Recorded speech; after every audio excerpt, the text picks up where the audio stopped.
So by now you've probably heard the announcement that has just come out by the government about first-time home buyers and the changes that have been made to the way they will purchase their home. So what's changing? First-time home buyers can now have a 30-year amortization with CMHC, that's with your insured mortgages. Any buyer, not just first-time home buyers, can have 30-year amortization if they're purchasing a new build or a pre-construction property. And this is really interesting. The cap for insured mortgages is moving from the $1 million mark to the $1.5 million mark, which means that you do not have to put down 20% as your down payment for homes up to $1.5 million.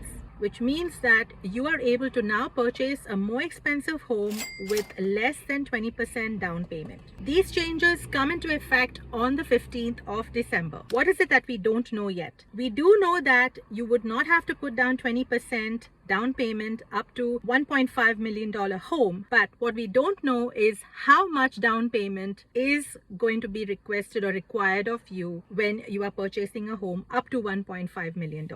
What we also don't know, the changes begin December 15th, but is this date for purchases that have been made after the date of 15th December or for closings of properties beyond 15th of December?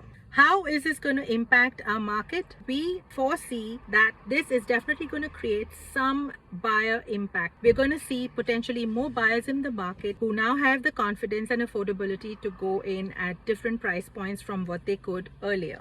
Definitely the 30-year amortization for first-time home buyers is an amazing change that has come in to give the first-time home buyers more confidence in purchasing their first home. Now, even if the insurance premium might be a little bit higher for them, it will still help them to qualify for more mortgage and have less of a monthly payment option. This is Andrea from the Bailey Advantage Real Estate. Stay tuned for more changes coming up.